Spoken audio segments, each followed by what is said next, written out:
La une de Jeune Afrique nous conduit cette semaine au Rwanda avec cette interview du président Paul Kagame que vous avez longuement rencontré à Kigali. François Soudan, bonjour. Bonjour Catherine. L'une des questions les plus sensibles impliquant le Rwanda, c'est bien sûr celle de la guerre dans l'est de la République démocratique du Congo. Alors, ce que vous a dit Paul Kagame sur ce point, laisse-t-il entrevoir une possible solution négociée au conflit ? Alors, le narratif de Kagame sur la crise dans l'Est du Congo n'a pas varié, Catherine. En résumé, il s'agit d'une affaire intérieure congolaise, puisque les rebelles du M23 sont des citoyens congolais.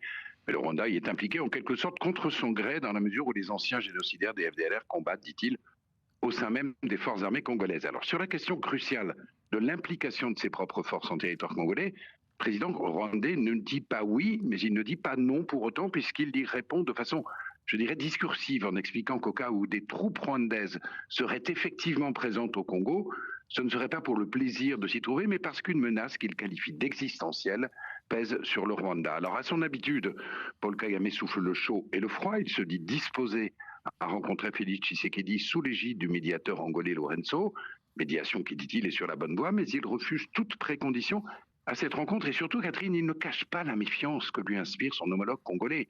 Il le soupçonne de chercher à manipuler les dirigeants de la région, en particulier le Sud-Africain Ramaphosa, afin qu'il mène la guerre pour son propre compte. Et il le juge capable de tout. Une nuit, dit-il, Tshisekedi peut se réveiller et faire quelque chose que vous n'auriez jamais cru possible. Autre point abordé dans cette interview avec Paul Kagame et François Soudan, c'est la fermeture depuis plus de 2 mois de la frontière entre le Rwanda et le Burundi. Que vous a dit le président rwandais sur ses relations avec son homologue burundais Évariste Ndayishimiye ?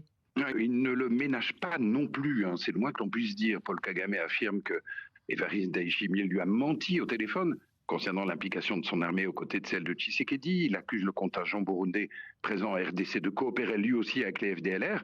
Il dément tout soutien de Kigali aux rebelles du Burundi et il a ce jugement, Catherine.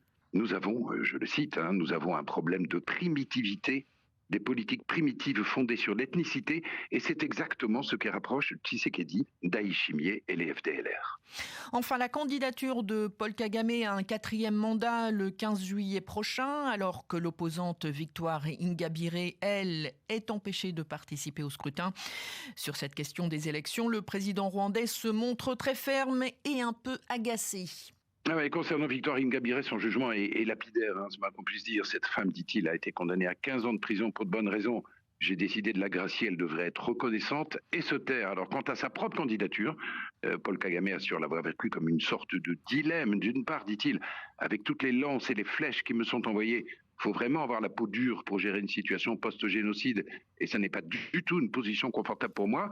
De l'autre, il y a le contexte de tension régionale permanente qui fait qu'il se dit en quelque sorte obligé de rempiler. Conclusion cryptique de l'intéressé.